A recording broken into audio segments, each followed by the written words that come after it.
So good morning, everyone. I am Dante Klingang II, the Chairman and CEO of the Manila Times. Welcome to our very first forum with the Philippine Council of Foreign Relations organized by the Manila Times. So this forum is meant to be a series of discussions with PCFR on relevant foreign relations issues and other national issues.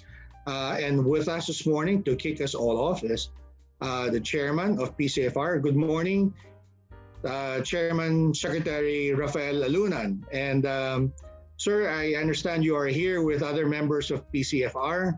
Maybe before we start, you'd like to introduce the other key executives who are joining us. Yes, thank you very much, Klink, for inviting us in this maiden interview of the Manila Times on foreign relations issues. With me today are President of PCFR, Babes Flores. Good morning, sir. Corporate Secretary or Board Secretary, Rafi Morales. Morning, Attorney. And a distinguished member of the Board of Trustees, General Ed Adan. My good friend, General. Morning. And myself. So we're four attending this forum today. Sir, before we start, perhaps it's appropriate if we introduce PCFR for those who are, not familiar yet with your organization. Maybe just let us know what is PCFR and what are you all about? Thank you very much. Secretary Rafi, could you kindly do the honors? Well, the Philippine Council for Foreign Relations was founded in 1985. The purpose of the Council is to conduct activities and research related to foreign policy issues.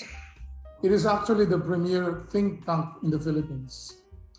The members are former senior government officials and private sector leaders clustered into four groups: the National Security Cluster, Diplomatic Cluster, Academe and Business Cluster, as well as National Concerns Cluster.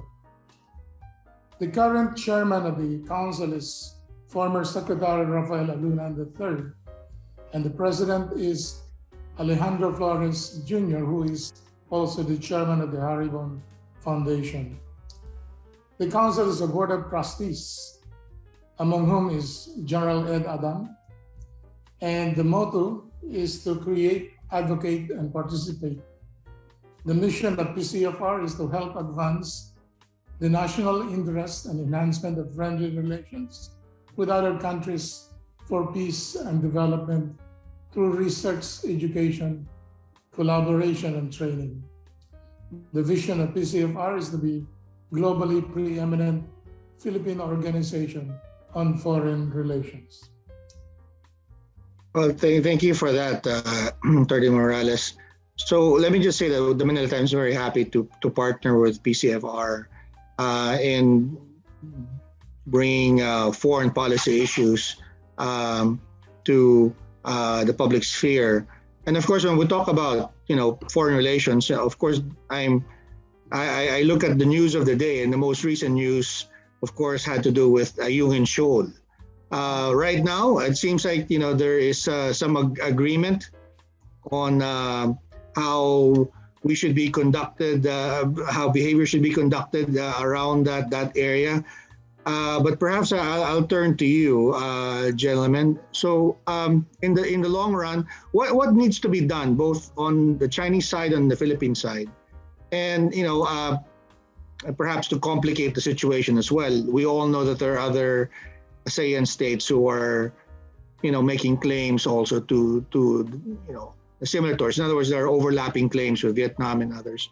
So what can be done to preserve the peace in the area around the Ayungin Shoal and maybe to a greater extent the West Philippine Sea or the South China Sea as they call it? Perhaps General Adan may want to take on that question.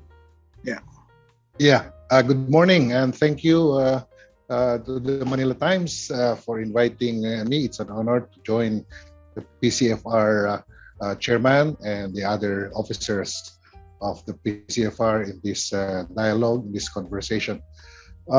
First, we have to understand what China is trying to do in the South China Sea, and in particular the West Philippine Sea. We very well know that they have occupied three features, Subi, Mischief, and Fiery Cross, which are all claimed by the Philippines. And I mean, Mischief Reef in particular is within our EEZ. And for the past, well, for some time now, months and years, they have employed militia boats, militia vessels, which are practically under the control of the People's Liberation Army. And so, what is Ayungin Shoal for them? The Ayungin Shoal is a forward operating post, and it's an outpost of the armed forces of the Philippines, of the Philippine government. It stakes our claim in that part of the West Philippine Sea. It is within our EEZ, within our continental shelf. And the Chinese know that the BRP Sierra Madre, it's a World War II ship. It's been there since 1998, I believe, and it's about to crumble down. It's about to break apart, and the waves, the weather are battering it, and I believe they are just waiting for the opportune time, to take over that particular feature. Perhaps because of natural phenomenon, the ship breaks apart, or through their actions to prevent the maintenance, prevent the armed forces, prevent the government from manning that outpost. And that is what they did recently when they showed that what they can do by preventing two, as we all know, blocked by three Chinese Coast Guard ships and blasted with water cannons, breaking apart a rig, and practically the group has to abandon their mission. I believe it will happen again because China wants to assert, wants to control, wants to take over, to be exact. And they're just waiting for the opportune time, not just the maritime, the military, tactical opportunity, but the political opportunity as well. The Philippines will soon be having its elections. Everyone is busy. Our attention is in the campaign, our leaders. So I think the Chinese know this very well, and they are just waiting for those two factors for the right opportunity to again assert or take control. So when Secretary Locsin responded by saying that the Chinese have intruded in our waters, and China ambassador responded by saying, "You are encroaching. You are the ones who trespass in our archipelago." It showed that they were framing it in the legal, maritime legal perspective. No? And scholars have said that since the issue is territorial, by characterizing the presence as territorial, as mentioned as labeled by Secretary Locsin, then it cannot be brought to the ICJ because it's territorial. But what China is doing is outside of that.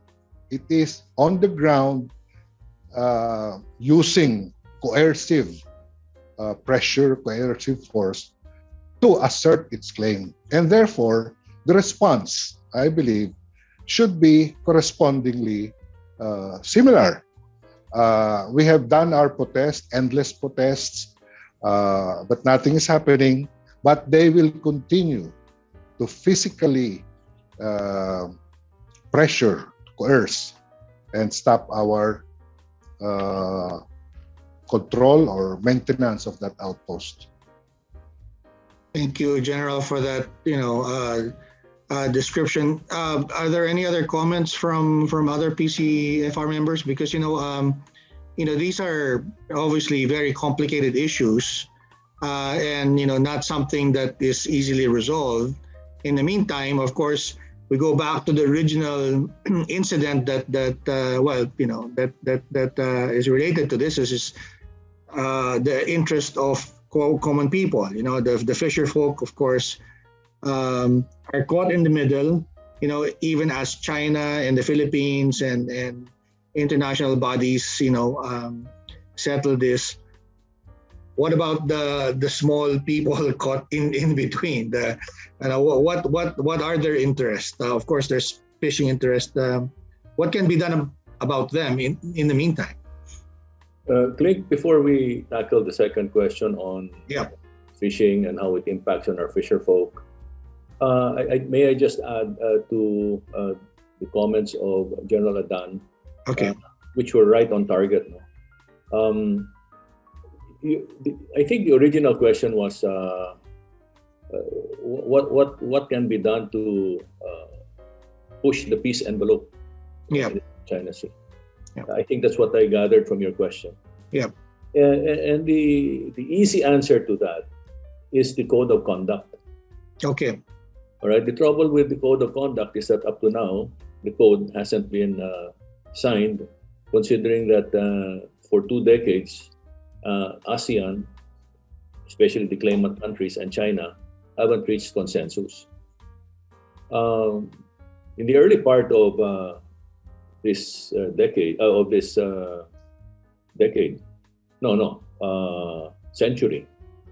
a declaration on the code of conduct in the South China Sea was signed by ASEAN and China. ASEAN thought that it had persuaded China to sign a declaration that would actually put itself in a corner, and because of its international standing, that it won't violate the spirit of the code. That it would, and that the code would be the first step towards convincing China that multilateral consensus, which is the ASEAN way, Mushawara, with a focus on economic cooperation, would be better than confrontation. Cooperation rather than confrontation. But as we have seen in the past 2 decades, nothing has happened because, to begin with, the claimant countries haven't really reached consensus on what to do amongst themselves and present a united front to China with respect to their own claims in the South China Sea. And secondly, ASEAN did not develop a united approach in developing, until recently, in developing their economic relations with China. When I say recently, it was just last year that ASEAN and China and a few other great powers in the region signed the RCEP, which is better late than never. But during this period, China exploited the lack of unity amongst ASEAN, which is why to this day we still don't have the code of conduct, and which has given China all that leeway to increase its coercive tactics in the South China Sea, which General Adan was talking about. And unfortunately, this is bringing matters to a boil. Rather than working towards peace, peace has become very elusive because of China's behavior. And this is where we find ourselves today. Thank you, Chairman. So, do you see any change happening in ASEAN soon? I mean, these forces are still at play, obviously. And recently we also had, an ASEAN meeting, and there was even, in the news, dialogue between the U.S. president and the leader of China, um, we're at the end of 2021, looking at 2022, and as General Adan said, our attention is all over the place these days because of the election. Is there hope to look forward to in 2022, or is it just too complex to expect anything happening now, given that we have so much in the public agenda with the elections? Is there any, is there any change that can be expected, you think? I'll share this. I'll share the question with President Babes. No, Okay. I'll just lead it off by saying that the problem really in the South China Sea is mainly about great power rivalry. All right. China wants to dominate the Indo-Pacific, and there's no way that the United States will give that up without a fight. Yes. The trouble is both are very rigid about their core interests. China wants to be the principal power in the area and wants to dislodge the United States. And so they're applying all kinds of tactics to be able to dominate. No? So there's the BRI, and then there's the pearl of strings pathways for economic domination. At the same time, they've been rapidly building up their military capability, especially their naval capability, and building their fortresses, as General Adan mentioned, forward operating bases in strategic areas of the South China Sea. On the other hand, the United States' core interest is to keep the seas open because the South China Sea is crucial in terms of the global trade. No?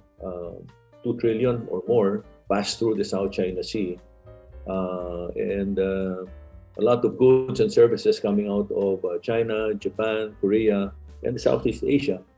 And if the seas are controlled and a conflict arises, then that's going to impact on global trade, the global economy, and heaven help us if that happens, because the global economy as it is very weak, already weakened by the pandemic. So I'm afraid that unless China and the United States come to an awakening that a conflict, which is what security analysts are predicting, an eventual kinetic conflict, if they can both avoid it and reach a compromise, that would be good. But countries like us that are caught in the middle between these two powers should have their say because we could be collateral damage in whatever agreement they may have. And we don't want that, of course. We don't want that either. And therefore, ASEAN has to really step up and unite and serve as a fulcrum.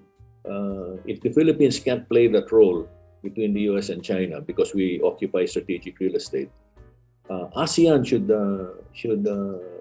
pick up that role because it's the South China Sea is bounded by the nations of ASEAN, and if they band together, it will be very difficult for the US and China to carry out their unilateral agenda, respective unilateral agenda in the South China Sea. So, President Babes, perhaps you might want to add to that. Babes? Thank you, Mr. Chair. It seems that as far as China is concerned, it will implement the occupation, the incremental development, and operationalization of the shoals and rocks into islands from where it can project its own security activities while denying others access to the South China Sea. But it is not that simple. South China Sea is a major waterway of economies and trade routes of global maritime shipping and trade. Virtually all major countries have direct and indirect interests if the intention is to control the free navigation of the waters. predicated on the claims over the South China Sea and development of the rock and sand formations. By the way, China has four of these shias, the sand formation they call shia, from where the extension of its claims can be based. So it's really a very complex situation arising from the China and the U.S. rivalry, superpower rivalry. Thank you. I was just wondering if we can bring in Attorney Morales here as well, because he's the only lawyer among us here. General Adan mentioned several groups. There's the PLA, he said. There are the diplomats that he said, and Chairman Rafi said also. It seems to me that it would be all better if we sort this out in the legal sphere rather than on the military sphere. And then there's question marks on the diplomatic sphere, as Chairman Rafi I think said, as I understood him. Maybe from a legal perspective, how do we keep it as a legal engagement rather than escalating it as something else? Maybe your views, Attorney Morales. Huh? I hate to be cynical, but I don't think that a code of conduct in place until China has already occupied the features and the shoals to control. After that fait accompli, China will agree to a code of conduct, because in the realm of international relations, legalities are not paramount. It is might that is the primordial consideration. That's realpolitik, Clint. Well, so I go back to the other question that I had asked. So as we grapple with realpolitik, right, and as nations sort this issue, very complicated issues, what happens to the ordinary people? The fishermen, I think, are directly affected because meanwhile, as these players try to assert their claim, whether it's our fishermen, Chinese fishermen, the Vietnamese fishermen, well, of course, our interests are the Filipino fishermen. What happens to them, or what can be done for them in the meantime? I mean, they cannot suspend their livelihood as we negotiate a code of conduct or battle this out in international tribunal. What happens to the ordinary people, or what can be done? Well, nothing will happen to them unless the Philippines will have a respectable presence in the Ayungin Shoal or other features presently occupied by the Philippines. We must show a respectable presence in terms of Coast Guard vessels or even military presence in the area. That's correct. I agree completely with Secretary Rafi. He hit the nail right on the head. Unless we have visible deterrence in our EEZ, and that means countering what China has been sending to us and encroaching and intruding in our EEZ, mainly the maritime militia, their Coast Guard and their Navy. We don't have the equivalent to counter them. Like, we need a strong BFAR presence to counter the militia. We need to beef up our Coast Guard to be able to engage also or confront the Chinese Coast Guard in our EEZ. The same with the Navy. It takes time, however, to build that deterrence. And that's the reason why I guess the Philippines at the moment is, walking a very thin line in confrontation and cooperation. It's walking on eggshells. And every day it goes through all kinds of somersaults just to be able to, keep things somehow steady without worsening the situation. But the key really is investing in a strong BFAR presence, strong Coast Guard presence, and to build up the Philippine Navy and Air Force in the event that there is a military confrontation in our EEZ. Mhm. Without that, we won't be able to do much. Mhm. Well, Can I you know, add to that? yeah, well, I was going to say, General Dan, we have two people here who have military background. General Dan, of Yeah. course, was a spokesperson of the AFP when he was in service, and President Flores here was also in the military for part of his life before he went to the private sector. Maybe you can jump in and tell us Yeah. what are go ahead, sir. Yes. The build up of the capabilities of the armed forces and the Coast Guard and other maritime forces is certainly necessary, and it's the way.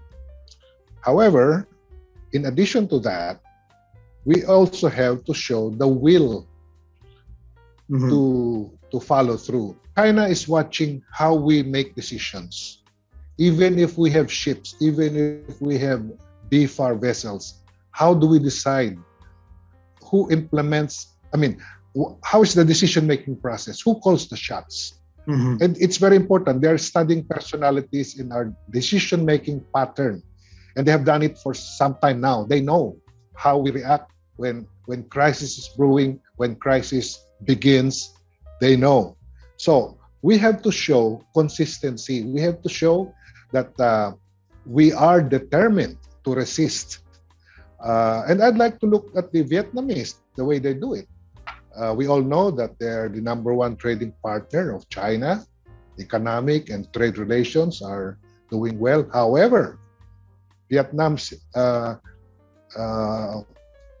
emphasizes that, look, we have boundaries.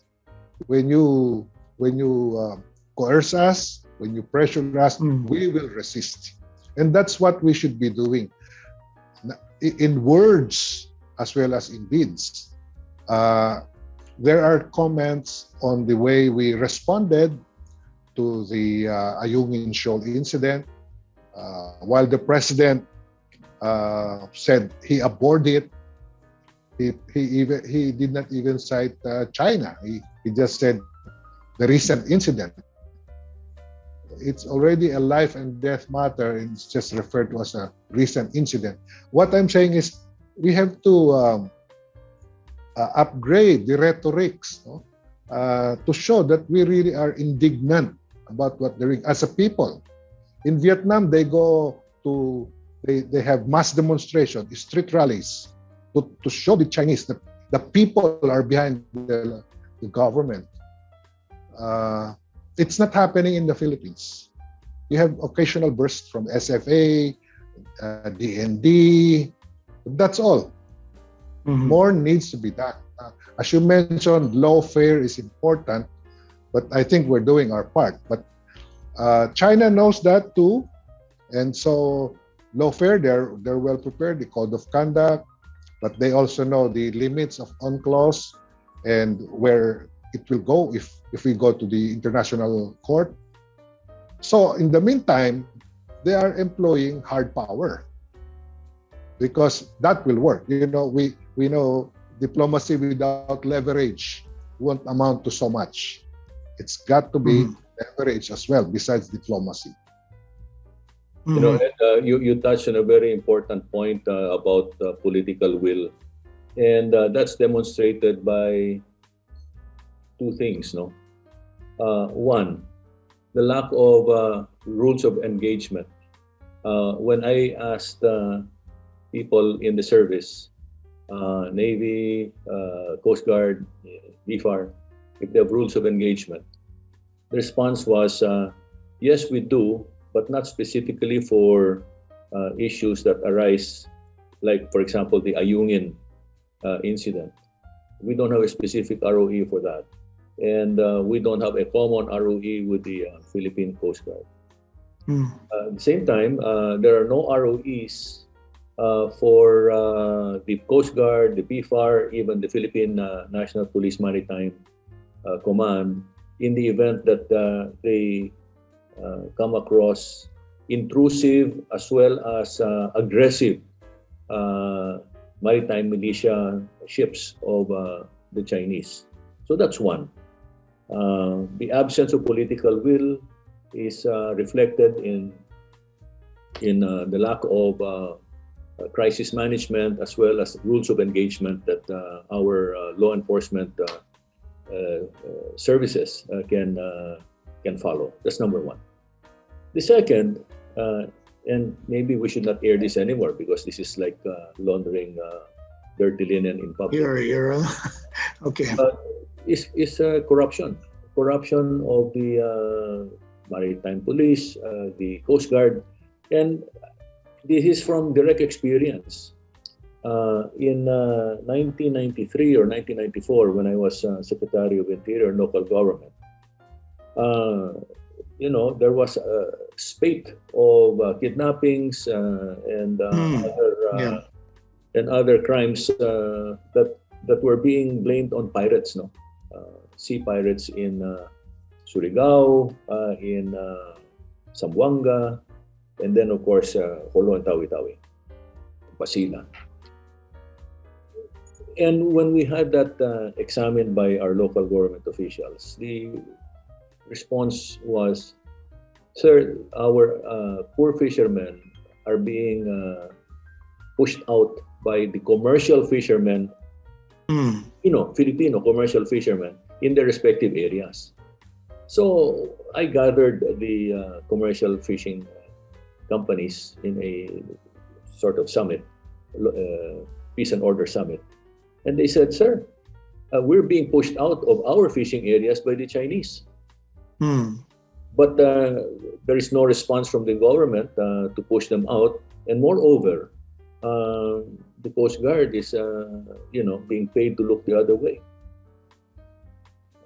And then same thing was being said about the PNP. And so, while we need to protect our fishermen, our state of governance is poor. We have to improve on that. We can't help our fishermen if our own law enforcers and uniform services need to be reformed or transformed. And that's what enables China to exploit the situation.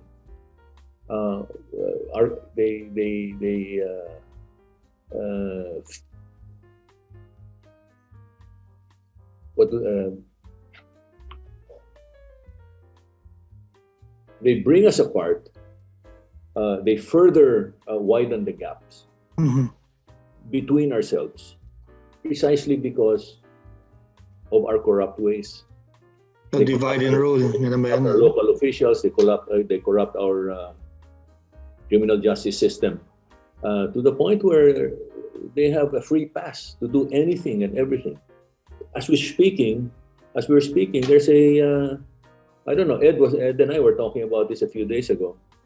In Batangas, there is a dredger from China. That's just there. That's a few kilometers off the shore. And what are they doing there? Nobody seems to know. What, if it wasn't brought out by a citizen who saw it and then blew the whistle, nobody would have done anything about it. So we have a lot of things to correct internally if we are to confront China in a very forceful and meaningful way. Right. Well, so political will is weak, and second, our character, our national character, is also weak.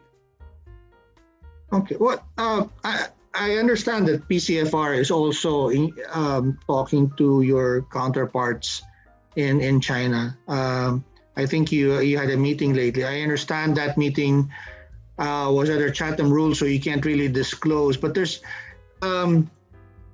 So that gives me the sense that the situation seems to be very serious, but that doesn't stop PCFR and other groups to see how we can have a peaceful resolution to this.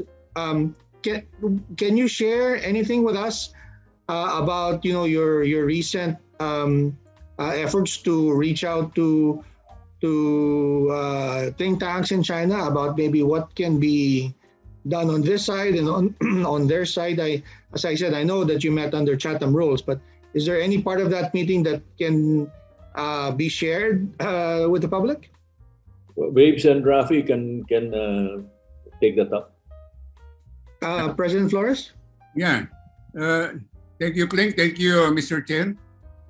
The relationship with China, Chinese People's Institute of Foreign Affairs, started when the president assumed his presidency. He proclaimed that he would pursue an independent foreign policy as constitutionally mandated. He cited missed opportunities from the strategic oversight of overdependence on traditional partners, and thus opened the door for friendly relations with other countries like China and Russia.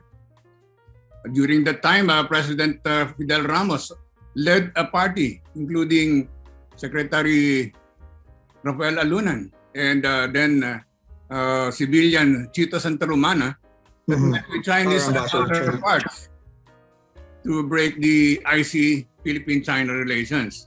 Thereafter, the Foreign Ministry invited the PCFR to Beijing, where Ambassador Joe Romero and delegation met with various think tanks. The China People's Institute for Foreign Affairs and the PCFR summed up the visit as a gesture to better understand each other's country and peoples. Mm-hmm. Last month's dialogue was the sixth interaction that is held annually and hosted alternately. Chairman Alunan keynoted the dialogue that was themed Cultivating a Robust China-Philippine Relations. The relationship was sustained despite unexpected events in the South China Sea, perhaps due to the friendship between President Duterte and Xi Jinping that has set aside the ownership claims and moved forward with doable endeavors of both countries. For the purpose of this interview, I will focus on the deliveries of the Philippine side due to the restrictions of our dialogue and, as you said, Chatham House rules. Our speakers mentioned that although our economy was performing well, quite well 2 years ago, COVID-19 hit the Philippines hard as the medical facilities were unprepared. Our economy took a deep dive as the country GDP shrunk by negative 11% from an annual positive 6.5% growth rate. According to NEDA Secretary Chua, it would take 10 years of sustained growth to regain the pre-pandemic trajectory. Meanwhile, despite the pandemic, China was able to sustain its becoming the world's #1 economy. Although based on purchasing power parity, it's already #1. It has great achievements in terms of many aspects, like in science, military technology, medicine, and other society, state, and governance parameters. It has also uplifted 700 million of its population from poverty. And under President Xi Jinping, it has reduced the gap between the rich and the poor, something the governance of Western countries has advocated but has failed to implement. The speakers encouraged participation in the Belt and Road Initiative for Infrastructures, the financing of projects by the Asian International Infrastructure Bank, AIIB, and foreign direct investments that would help accomplish our economic and social goals. Specific projects include the rail transport network in Mindanao and infrastructures linking the archipelagic islands to facilitate the transport and trading of vegetables and fruits beyond the traditional pineapples and bananas. This would also ensure supply of foodstuffs to the ever-increasing demands of China. To enhance the penetration of the production into Chinese market, our traders urge government support to enable traders to strengthen links with Chinese counterparts. Meanwhile, it was noted that the environmental thresholds are being traversed into irreversible situations. They cater to hostile weather and climate conditions, such as the melting of the polar regions, fires in continental expanses, the extraction of lives and property by typhoons, and the floods caused by excessive rainfalls. Some areas could be inundated forever. The Philippines emits a comparatively small carbon dioxide emission to that of China that inputs the biggest volume of greenhouse gases to the atmosphere. But Philippines is one of the countries that bear the brunt of major typhoons. Both China and the Philippines are the top plastic debris polluters to nearby seas and the Pacific Ocean.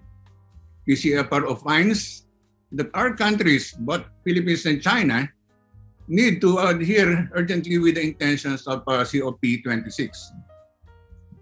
As regards the stability of the South China Sea, our speakers also think that the US-China rivalry continues to affect the stability and security of the region, and China sustains its effort to consolidate its presence and law enforcement over excessive boundaries. New arrangements have emerged and their subsequent activities strain the stressful atmosphere, like the testing of ballistic missiles, increased frequencies of air and naval exercises, disregarding the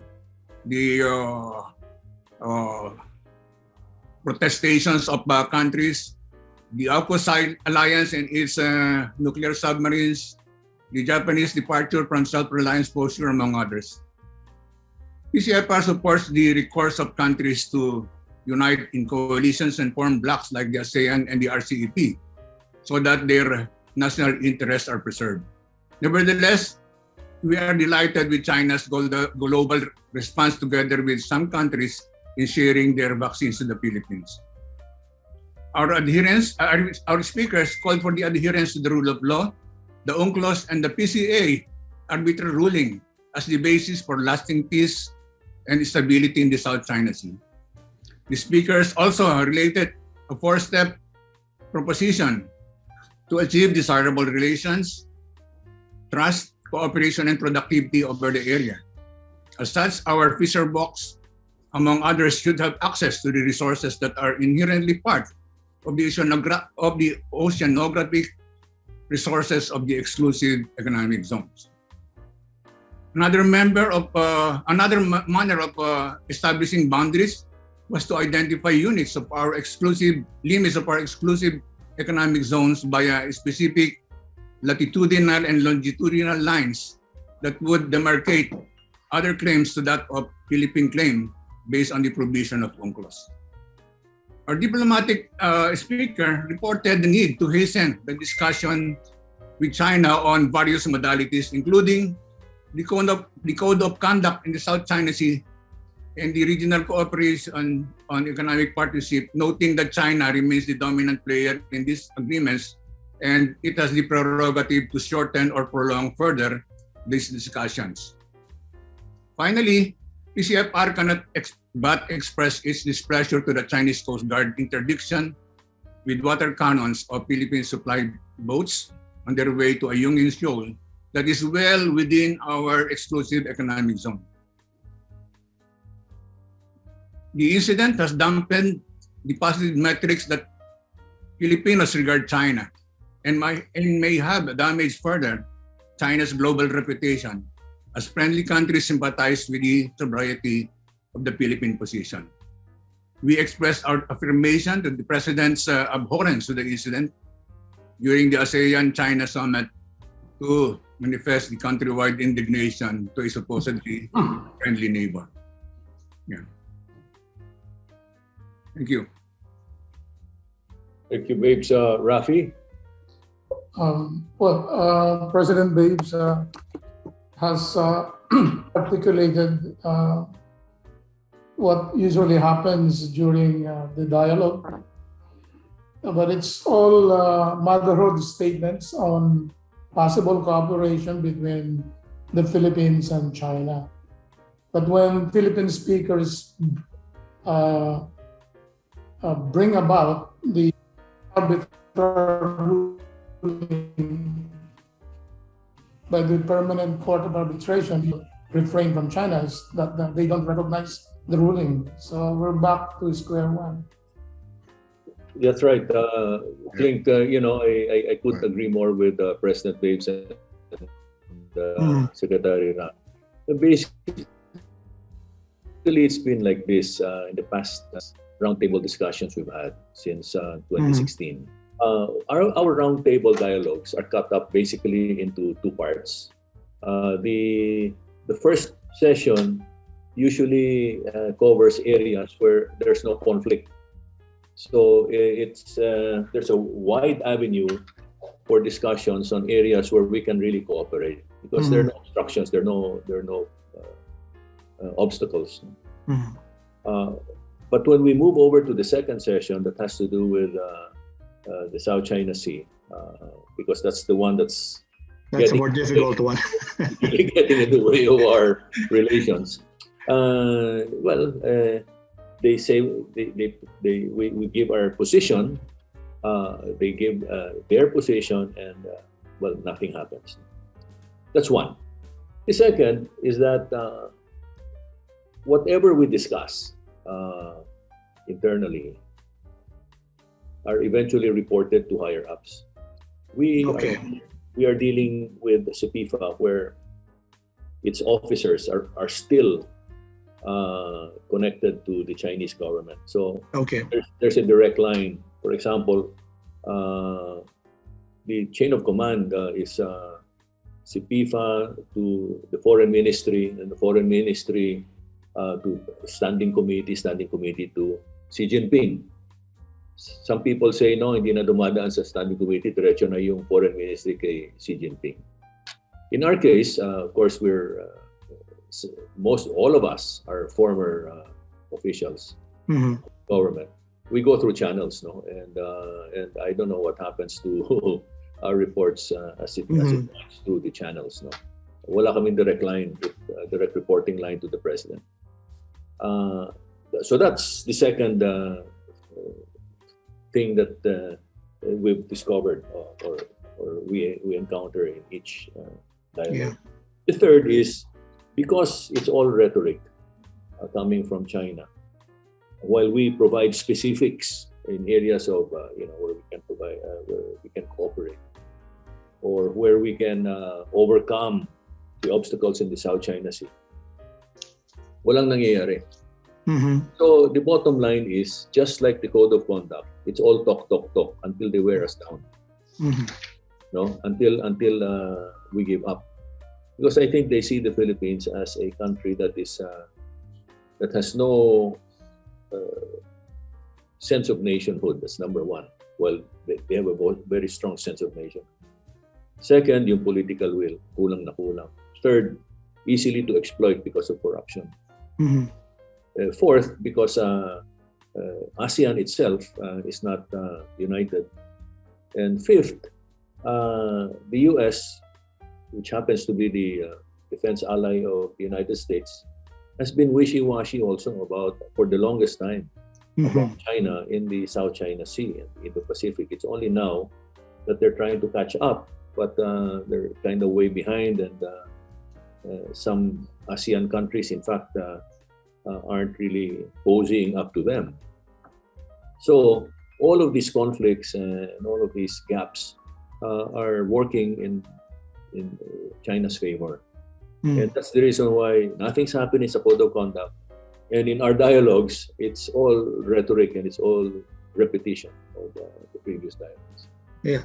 Well, we're running to the end part of our first session, but I was wondering if we can end on a more positive note, because Christmas is coming up in a few weeks. Is there anything charitable that can be discussed with regard to Philippines and China?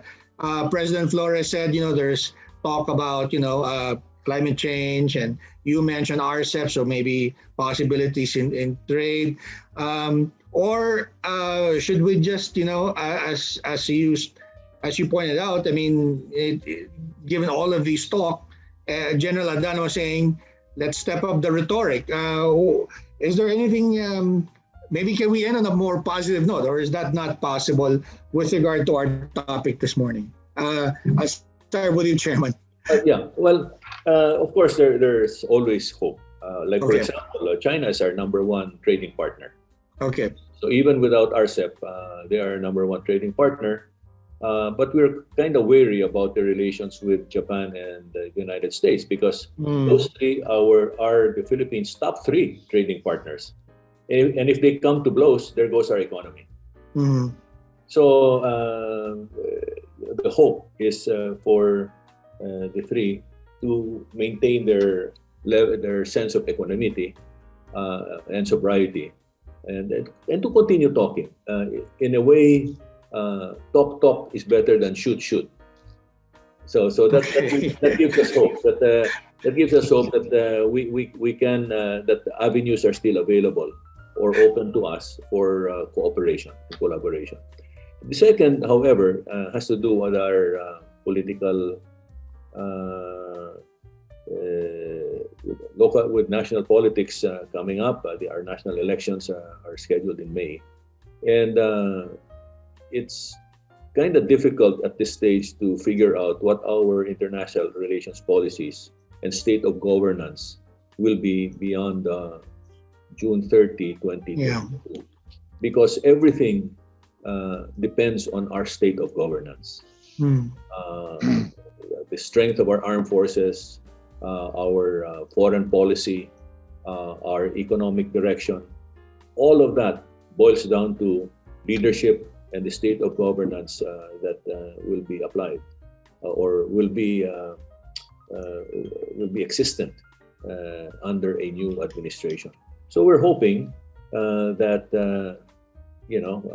we're able to mobilize the Filipino citizenry, are able to mobilize themselves this time around to be able to choose the right leaders who can bring this country forward. On another positive note, I will leave that to the other members. You seem to be struggling. Okay. I'm struggling. I'll leave that to the other members. Sige, General Adan. General Adan first, and then Attorney Morales. Well, certainly there are positive notes happening. Okay. The South Korean and the Japanese are providing us more Coast Guard assistance, Okay. more ships, more vessels. The United States will deliver more Black Hawk choppers. And we are now conducting naval drills with our partners and allies, our defense partners and allies.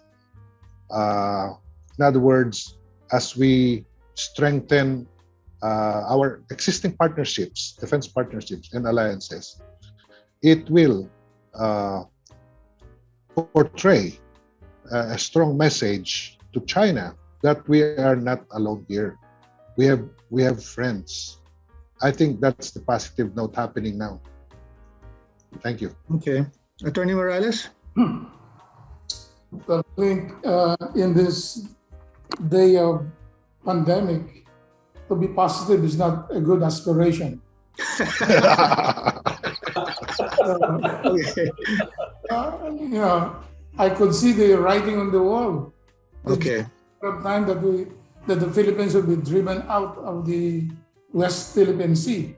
So I want vessels that General Adan was mentioning to be stationed in a Union Shoal and all other features occupied presently by the Philippines. There is wisdom in the adage, si vis pacem para bellum. Peace, prepare for war. We can only have peace through strength. And where can we derive that strength? that strength will not be forthcoming if we rely on the mutual defense treaty with the US.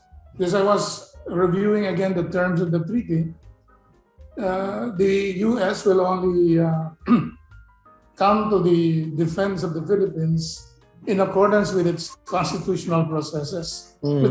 They will seek congressional approval, and it will take time. By the time approval is achieved or issued, the game will be over. And then if you read Article 5 of the treaty, it only concerns armed attack on metropolitan territory and on the islands in the Pacific, and attack on the armed forces and public vessels or aircraft in the Pacific. Now, South China Sea is not in the Pacific, so it's excluded from the Mutual Defense Treaty. So it's high time for the Philippines to seek an update of the treaty with the US to include South China Sea. Yes, Okay. and on that note, Clink, the PCFR supports the call of the government, especially that of Secretary Lorenzana, for the review of the Mutual Defense Defense Treaty treaty. with the end in view of updating it. Mhm. I think the Okay. Americans don't want to touch it at all, and neither do the Chinese. They don't want Yeah. the MDT changed because it's working to their advantage. Well, President Flores, I'm counting on you for the final words, and so hopefully something more cheerful. Actually, it's a hopeful message. Okay. More than 100 years ago, Graciano Lopez Jaena projected that the strategic geoposition of the Philippines, which is being between the two canals, Panama Canal and Suez Canal, very close to China and India, and at the center of South China Sea, where there are plenty of countries with a lot of resources, would be able to virtually leverage its position and its resources and its leadership, because during that time we were trying to eject Spain, and Lopez Jaena was hoping that we would be able to leverage all of these very good attributes of our country into a position that would provide us an avenue out of our frustrations. That was the terminology. And I guess despite the developments of many other countries and the influx of a lot of superpowers, especially India and China and all the middle powers, South Korea, Japan, and Australia, there are still ways of being able to find a happy compromise with these powers, and the idea is for people like us in the PCFR continuously update our stakeholders so that they will be able to look for the best positions, the best solutions to our problems, including deviating or at least exercising our options under our constitution. And so in other words, trying to find the best arrangement with the other countries, and hoping to find a solution outside of a military conflict. Thank you. I think if I might just add, Of course. the best positive note that we can derive from this discussion is that the new year is coming up, Mhm. and a new year always offers us the opportunity to start afresh, Okay. to learn from the past, to learn from our mistakes, and to be able to chart a path forward that could bring about a better Philippines. So the new year provides us that hope. Well, very well said, Chairman Alunan. And let me just say on behalf of the Manila Times that we hope that this platform will be an avenue for people like yourselves. As I told you when we met, your group represents a wealth of knowledge that it's unfortunate that the government is not tapping you guys more with regard to policy work and policy formulation. But perhaps through our dialogue series that we will penetrate the what did that General Adan say, that political din, and then maybe insert some background and understanding and wisdom in policy discussions and other national discourse. Thank you, gentlemen, for your time today. And again, I look forward to our next discussion in the new year, A New Hope. Thank you very much.